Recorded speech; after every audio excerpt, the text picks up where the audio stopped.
Hello, welcome to Concrete Culture Zoom number 4. I hope you're all well, firstly.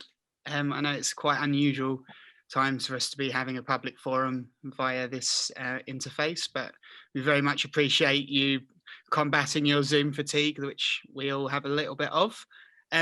First things first, just to fill you in on our progress of where we are at from the last Zoom. First things first, raise your hands. Anyone new? Is this anyone's first time with us today? Yeah, I'm new. I'd say I'm new. I'm new as well. Welcome. Right, so I'll give you a little bit of an overview of what we're doing. We're having a very loud, very public conversation about the Kursaal.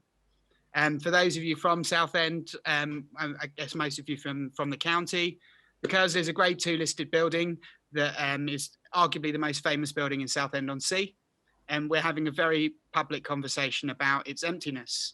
It's got a Tesco's, and then there's 2.5 acres of space that are currently unused, and we are all determined as a group of people to see it used. In December, we started a public consultation to discuss and to open the question up to what you want to happen to this building. What do you think the town is missing? And we've had an awful lot of suggestions and submissions, so thank you very much to anybody that's submitted so far. Thank you. In the background of that, we've also been having Zooms and meetings with a variety of people from across the town who work in a variety of services, from people that work in charities, people that work for schools, people that work in the arts sector. And we're growing this conversation to try and include as many people as possible. And that's what brings us to tonight, really. This is an update for you and a chance for you to further this conversation with us. We are in a situation where the more information that we get from the public and from you guys and from your friends and from the people that you've spoken to, the clearer it becomes the big picture of Southend. You know, we are learning an awful lot about this town. We're learning about the positives, we're learning about the aspirations of the town, and we're also learning about the gaps and things in ways that we can come together to improve it. You know, we're in a strange situation right now that we're all locked down in a pandemic, but at some point we're going to emerge from this, and we want to emerge from this as a town stronger, more positive, more hopeful, and more full of life.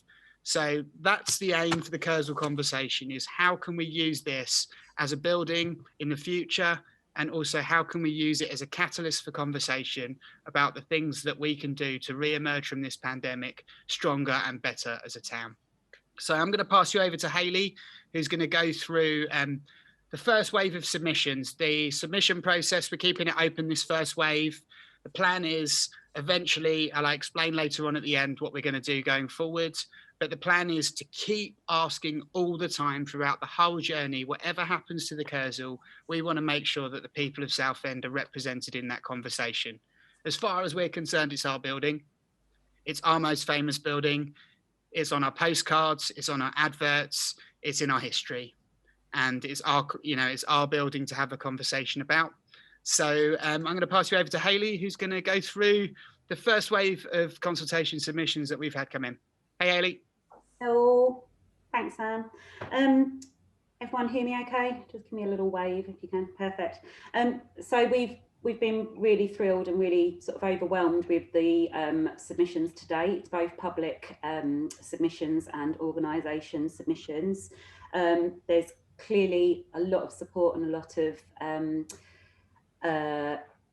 enthusiasm for the space to be sort of maintained and restored. A common theme that's coming throughout is that it be restored to its original glory, whilst maintaining the historical integrity that we sort of are also passionate about. Probably the most overarching theme is that it's a flexible space in terms of use, that it's multi-purpose, and that it includes all, and obvious themes that come through just for food for thought, music, theatre, dance, art, community spaces, education, training, sports and leisure. Interesting ones, food halls and indoor markets, you know, pop-up markets that include fashion, crafts, food, and celebrate our makers the makers in our town. Also exhibition space, having an element of museum exhibitions, and some nice little bits that have come through, like a little free library, and ensuring that the space is accessible for all. And by that we mean, you know, disability access for those with special educational needs, access Thank for you. children and for young people. So there have also been has been a submission, nice one that I've picked up on tonight, is a kindness exchange that's already running in our town. They have a Facebook page, and they've suggested swapping household goods and toys and belongings with a view to being environmentally conscious, which obviously is a big drive currently. Having a maker space. But yeah, the overarching theme is that it's a space for all, that it's community focused, that it's accessible to everybody within the wider community, that it's also a safe space. So, you know, that there are breakout areas for those individuals that, you know, just need a safe space at some point throughout the day. And yeah, the enthusiasm has been really, really pleasing and really overwhelming. So we're hoping to grow that further. You can still submit. There's no deadline on submissions currently. I think Mikey is going to promptly in the chat now. In the chat, he hasn't already. He's all over that. So please do, if you haven't already submitted, it's not too late. Similarly, those that have submitted already may not be on this call tonight, but just keep flooding your ideas through. Even if you've submitted already and things keep coming through, it just shows the wealth of passion and creativity in our town. That's me. Over to Sam. What we're going to be doing with these submissions is that we're going to be assembling them into a document. We're going to be presenting them to the council. We're going to let people know in positions of power and authority within this town exactly what you think. You know, we're going to compile them. We're going to use them to further studies in terms of the conversation regarding the Kursaal. So please do not think that your submissions are going to waste. We are collating them, we are compiling them, and we're putting together a document. So what we don't want to do is put them all publicly. So far, we want to give you a little bit of an overview, but we don't want to tell you everything because we want it to be your opinions. So what we're going to do now, we're going to do something slightly different that we haven't done before, and that is we're going to break out into groups and we're going to further this conversation. So I'm going to pass you over to Mike and to Fran, who are our facilitators for this evening, and they're going to explain what's about to happen next. Thanks, Sam. Hi, everyone. I hope everyone's been having a good day, as good a day in pandemic life as you can.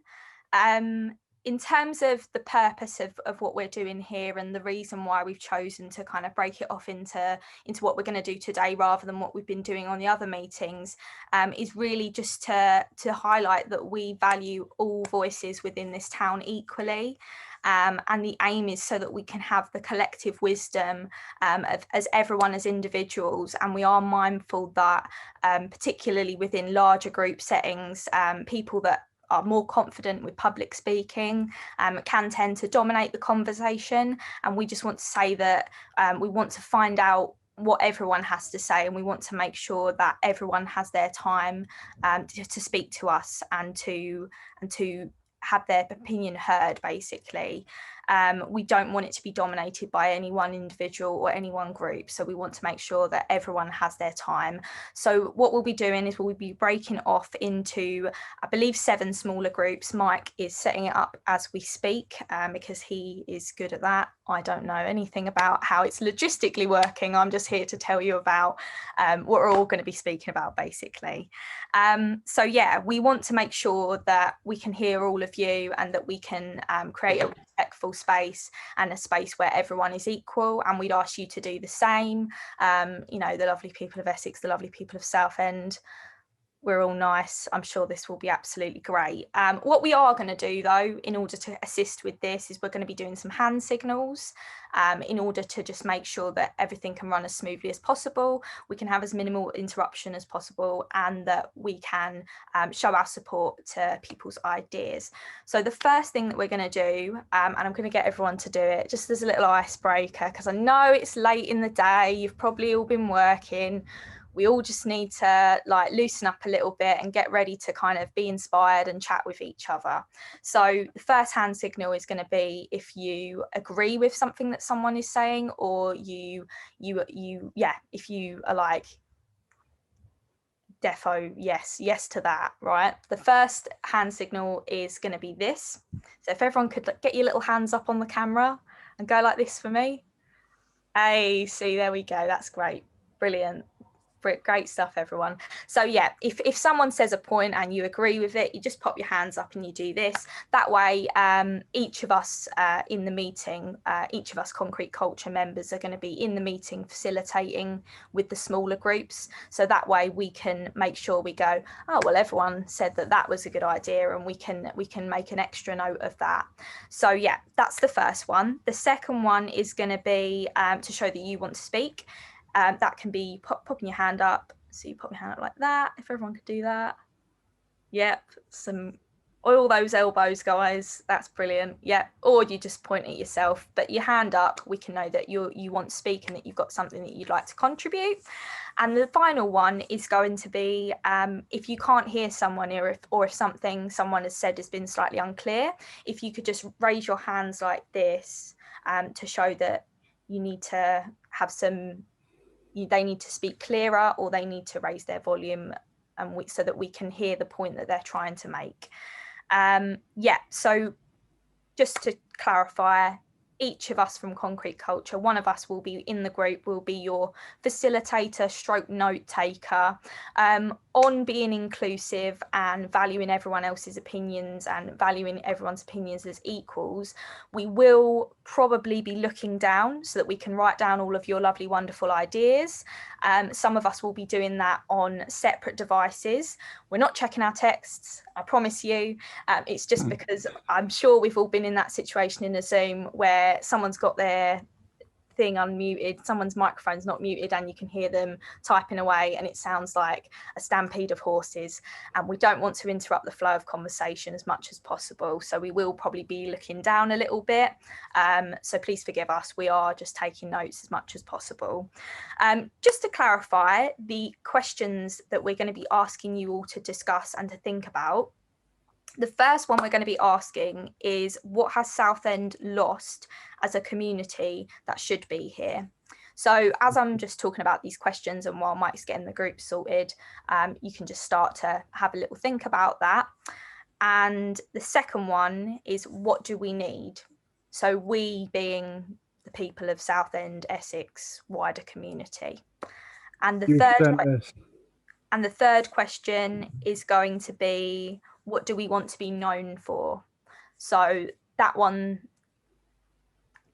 has a bit more layer to it than the others. So we are appreciative as well that some of you might not want to speak, or that we might not have enough time for everyone to say their point. On the topic of kind of like getting everyone to be able to say their point, we are going to be roughly keeping some time so that everyone does have an opportunity to speak. This is a learning process for us as well as you. We're new to this. This is, you know, we're learning here too. So if we don't get round to speaking with you, if there is a little bit of time at the end in your particular group, then your facilitator will potentially come back round, or our emails are always open. Please drop us an email. Please drop us a submission if you haven't already. Our lines are open. We want to hear your ideas. I don't know where you are, Mike. But hello. Yeah. Hello. So I'm pretty much ready to go. I think the only thing for me to add, this is a great way for us to basically have 2 hours and 20 minutes worth of conversations in 20 minutes. We wouldn't be able to do this with the floor and 56 people. So we're going to try and make the most of our time. We as note takers and facilitators are really excited to jump in and hear from you. So in a second, it's going to come up on your screen for you to join a group. I'm just going to double check that we have one member. Hayley, what did you want to say? Sorry. Just to add, because in the interest of keeping these, you know, these spaces comfortable and accessible for everybody, if you aren't comfortable having your screen on, please use the chats within your groups as well, because you can mirror those hand signals in the chat. And also similarly, if you don't feel comfortable speaking in front of everybody, it's not in all of our comfort zones. So please do use the chat, and I'll be monitoring that, as will the other facilitators as well. All right. Thanks, Hayley. That's really important point. Thank you. Right, I'm going to open the rooms, and it will come up on your screen. So if you could click join room, it should automatically push you there. I'm going to send the questions out a final time, and I'll give everybody a 5-minute warning as well. Reminder to facilitators, if you'd like to record your small group chat, you'll have to hit the record buttons yourself. Thanks very much, everyone. Welcome back, everybody. I think we've got everyone back. 51 of us. I think that's about right. Wow. I don't know about everybody else, but I feel enthused and energized after that conversation. Thank you so much. I'm going to give a big round of applause to everybody for the way that you inputted and gave your heart and soul to that conversation. Like I said, we had 2 hours and actually over than that, 2 hours and 30 minutes worth of conversations collectively. And we're not going to do justice to summing that up right now, but we're just going to give a flavor of our conversations and those elevated points through some group feedback. So we're going to, each of us who was helping to facilitate and note take, we're going to spend just under 2 minutes a piece giving some feedback. I do apologize. It means that we are, for the first time, actually going to run slightly over on tonight's meeting. We appreciate if you have to jump off or if you've not eaten and need to attend to your evening. We are recording the meeting and we will put it up online if you want to catch the end. So thank you so much to everybody. Who from Concrete Culture would like to go first, just by a quick? Fran, saw your hand first. Over to you. Hi.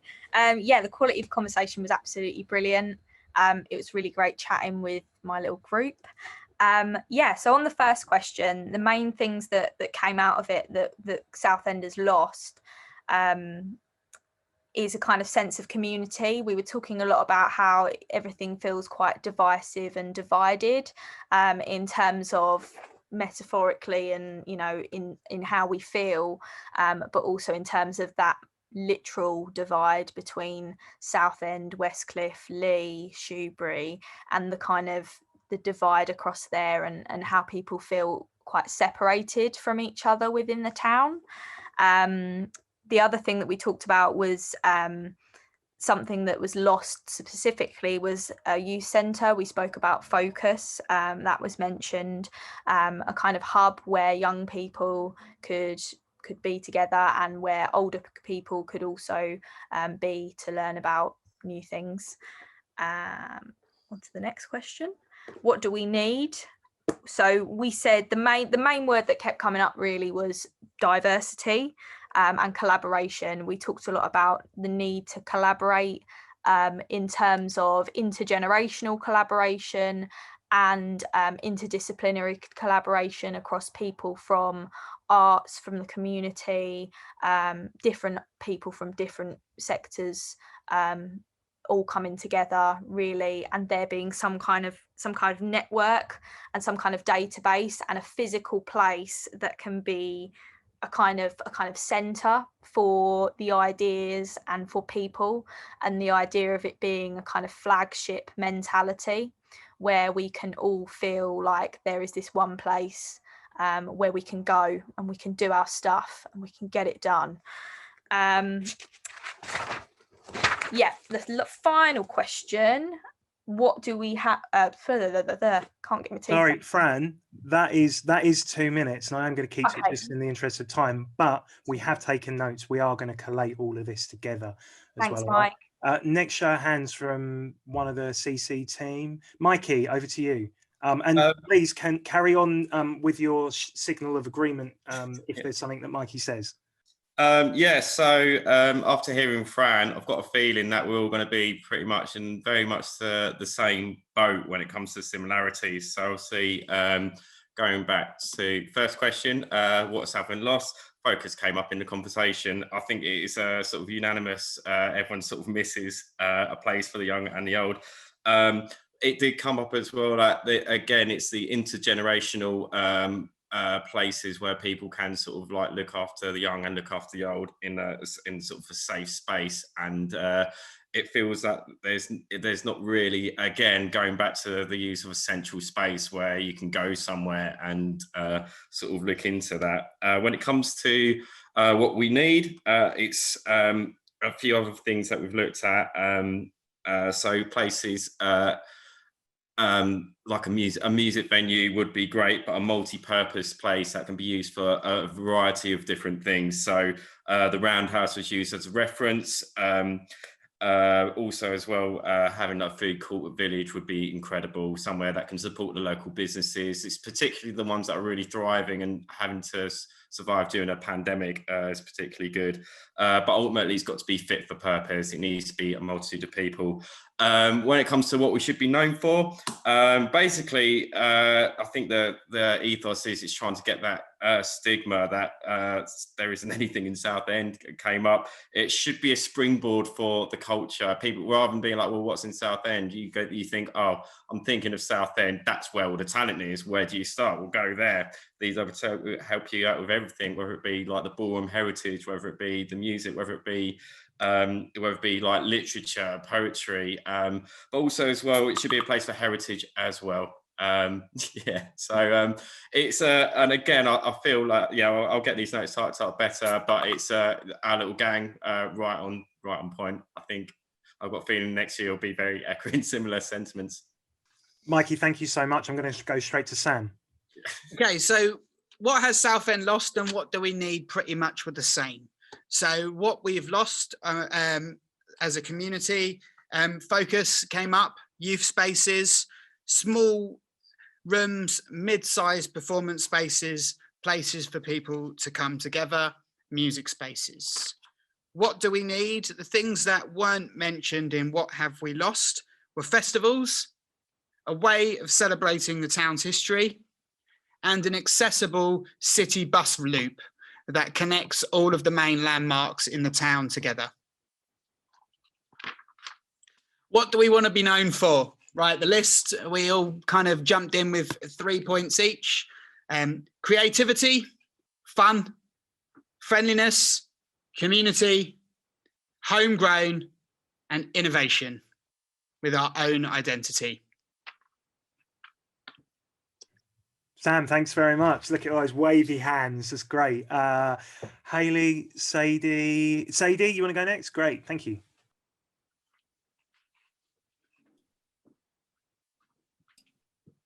Hello, sorry. Obviously there's a lot of overlap, so I'm not going to repeat. I think sense of community, the need for youth. I'm not going to split mine up by section because I got chucked out of my group and had to rejoin. So we lost a few moments and Matt Dent filled. Theatre groups and a place for theatre groups came up. Communal areas came up as a need. Somewhere to go where you can just be with people and feel like you have a similar outlook.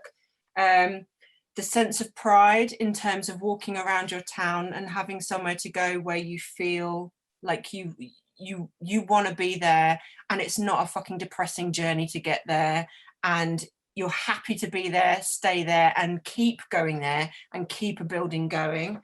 I've got so many things. Indoor market. So many people have said indoor market. We've chatted about indoor market.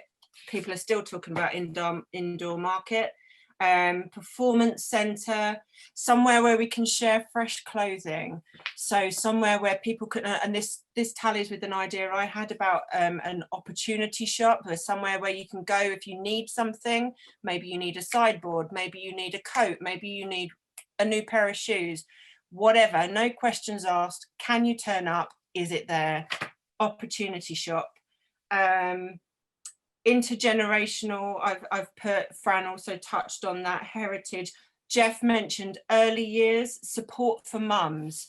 Where can mums go? They haven't got jobs, they have to look after their babies. I'm totally on board with this because I feel it as well, and I felt massively shy as a new mum, didn't know where to go. Somewhere accessible that you can literally walk to with your baby or babies and hang out and feel a sense of togetherness and not feel judged for your lifestyle or anything. The kids are taken care of, they can learn, you can hang out. Science and literature experience. Someone mentioned that there's a lot of tourist stuff that's all focused on fun, but actually maybe we should be focusing on some learning skills. Someone mentioned a focus on the beach. Helen mentioned the fact she works for the beach cleaning and lots of other things. Hello, Helen. And the seafaring community, you know, let's bring it back to the sea. Let's remember our passion. Let's remember where we are. Let's remember the fact that there are old groups existing around us and not just new groups that we are hoping to invigorate. Sadie, would you? Yeah. Do you mind if I call you there? Is that all right? Shut me up. I've got so much. Go on, I'll get Mike. back in my briefcase. Sorry. Yeah. No, Hayley? I'll get back in my briefcase. Mute her for the love of God, Mikey. Right. I'm jesting. We kind of took an overarching approach, so I'll do the same when presenting our findings. But the common theme that ran throughout was very, very heavily youth focused. A big feeling, a real sense of loss with youth centres, especially focus was mentioned, and community centres. Excuse me, looking down, looking at my notes. It also came through that there's, as a community or more so as a town, there are a lack of shops with any form of identity that are, you know, if you walk through the high street, it's very few that are Southend sellers, if you like, or Southend makers. And kind of linking to that, if you go to somewhere else, one of my group members, you know, reference Cornwall, you know you're in Cornwall, you take something away from Cornwall and it is an essence of Cornwall, and there is a lack of that sort of walking through the high street as such, down into the seafront. And there's a lot to be celebrated historically, was a real running theme as well. And so it's really important and key to bring the heritage aspect back in. We also talked sort of architecture, the beauty of that building, you know, relighting that fire in that building, not literally in that building, but relighting that fire with that building architecturally and letting it run into the high street, and tying it in with the existing architecture, which one of our group members mentioned. You probably walk down the high street and don't even think about the beautiful architecture around you. And I'm just thinking now, if I look above the shops, yeah, there's a wealth of it there.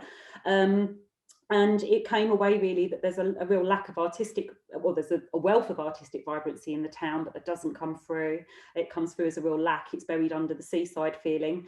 And that's the perception, or the seaside perception, if you like. But there's actually a real wealth of artistic vibrancy that is present, but is not celebrated in its entirety. It's important to bring back, what do we need to be known, you know, for our rich history, to get the rich history out there. There's a lot of misconception of it being culturally barren. I stole that sentence from one of the group members. I thought it was really well done. Hayley, would you mind if I round you up there? That's just the end of 2 minutes. Thank you very much. I'll summarise my groups quickly, and I will hold myself to the same standards of everybody else and set myself a timer. I'm timing. Thank you, Sam. So I put ticks next to the things where we had general consensus. Music venue in Summerlands was used as something that was really missed. We had focus came up as well, and the phrase "it was a heck of a place." We talked about the Kursaal doesn't need to be one thing. It can be many things to many people, and because it already is in our hearts. It just needs to manifest that. The talk of Southend's really lacking a dynamic exhibition, multi-purpose venue space that could be dancing, could be events, could be heritage, could be so many things. And independent cinema was mentioned, and everybody pretty much in our group put up our hands. A truly vibrant independent cinema where there's other stuff around that in a space. We talked about flexible space. Accessible art studios that are well equipped, that are not just clean places, but are messy maker spaces, that are somewhere where you can really create and co-create with other people. And I love this phrase, somewhere to go and meet other creatives other than the pub. As much as I think we all miss the pub, though. Southend known for being an artistic melting pot that is a real grassroots, youth-focused place to be, and a community that really bloody cares about its people. You know, Southend, wow, look at them, and look at what they're doing for the people of the town. They really have the services and the culture and bringing everything together. And we want to be known for our creative output rather than importing it from other places. That's me. I think with 10 seconds to spare. Is that everybody? Or, sorry, have I missed someone? Rachel, thank you. Over to you. So our group had really, really similar ideas. So I'm just going to pull out the things that were different.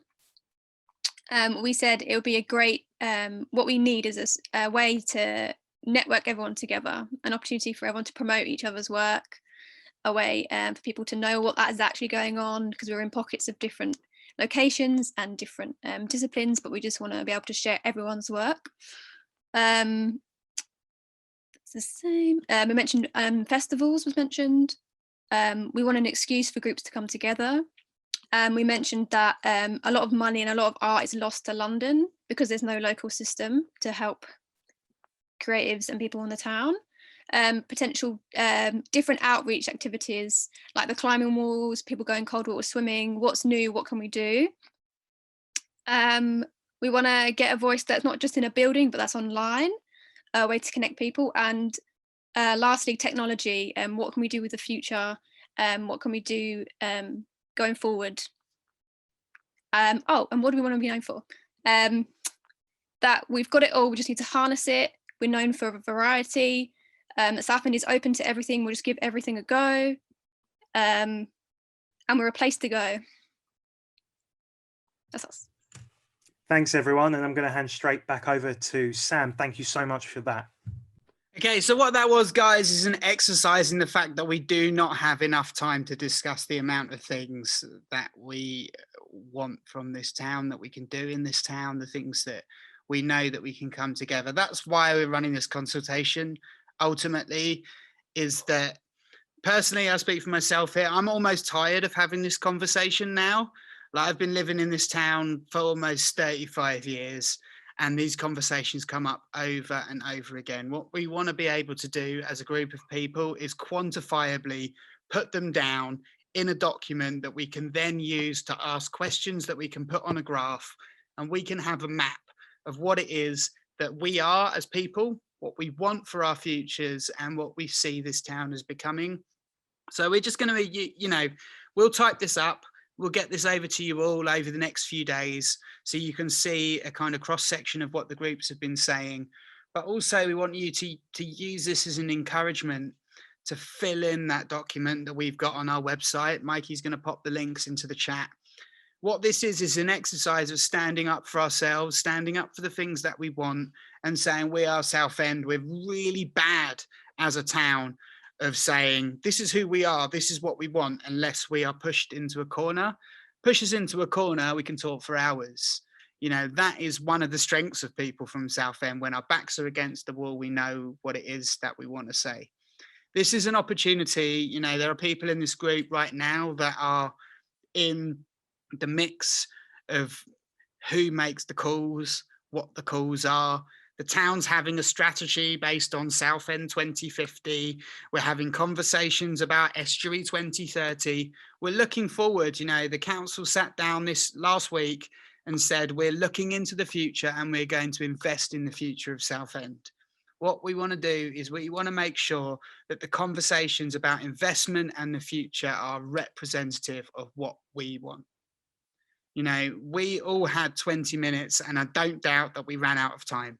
We all, as Concrete Culture, individually ran out of time to summarize the volume of ideas. We've got them all written down. We got the chats recorded. We're going to note these down. This is the very, very, very beginnings of these conversations.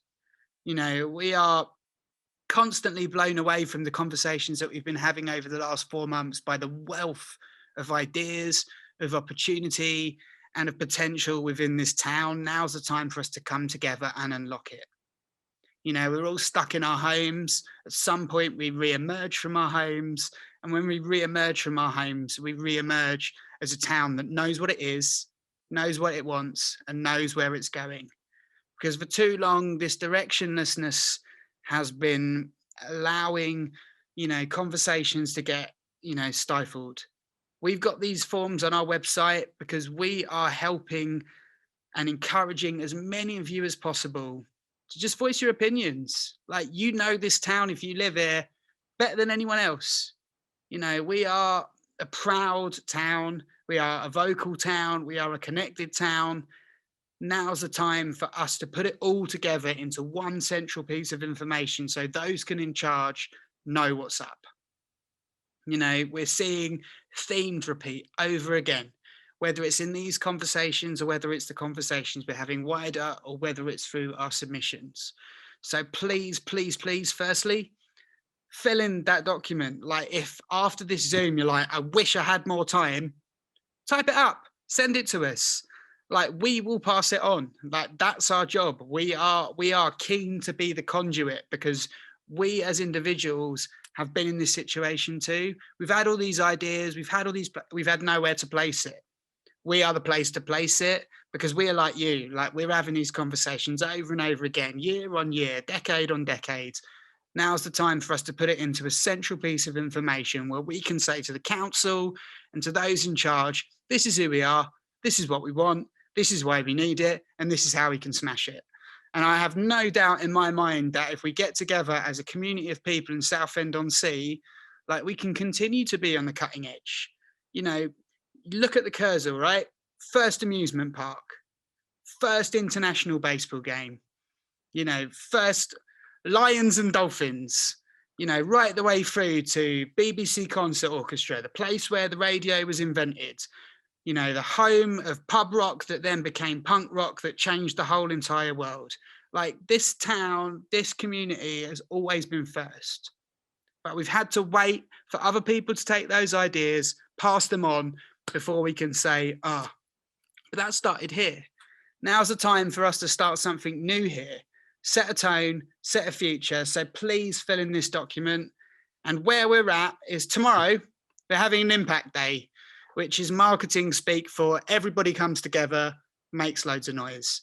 So tomorrow morning, for signing up for this, you're going to get an email drop in your inboxes. It's going to have graphics.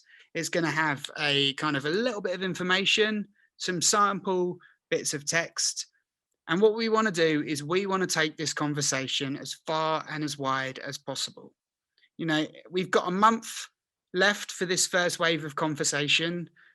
You know, we're not going to stop listening. It's not what we're saying. You know, this isn't the end of an opportunity for people to talk about the Kursaal. The reason that we're ending in a month is because at some point we're going to need to ask questions that we can put on a graph. And the reason that we need to do that is because the people that are interested in funding this and the people that are interested in taking it over the line are going to need stats to back it up. That's kind of part of the process. But we've got 1 month to get to as many people as possible. These conversations that we had, 2 minutes each in these groups today, take them to your friends, take them to your families, take them to everyone you know. The more information that we can get in the next month based on these questions, the easier it's going to be for us to say to the council, buy back the Kursaal and let us have it and let us turn it into the thing that Southend is desperate for. It's becoming narrower and narrower and narrower the more people talk about it. But the thing that people are saying the most is we need a space for us to come together. You know, so in the space for us to come together, what's it going to look like? Please fill in the information. Like it will come to you in your inboxes tomorrow. If you haven't filled it in, I know from recognizing the names and stuff like that, some of you have already. But, you know, this is the chance for us to shape our futures.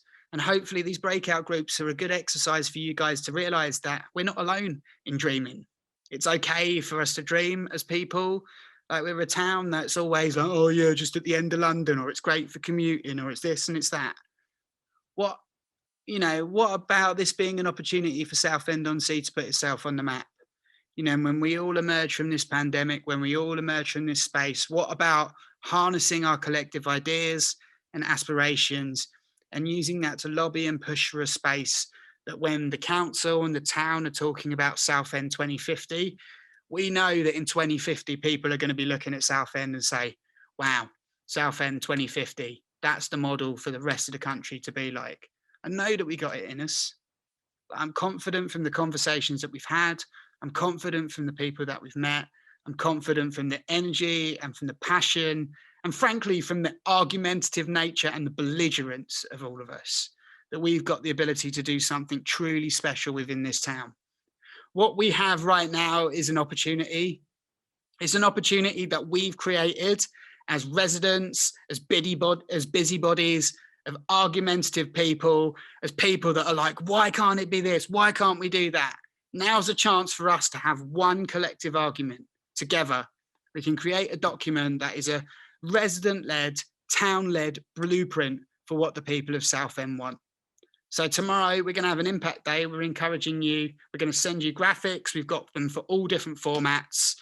We're going to encourage everybody to post, to let people know, to take the energy from tonight and to answer these questions.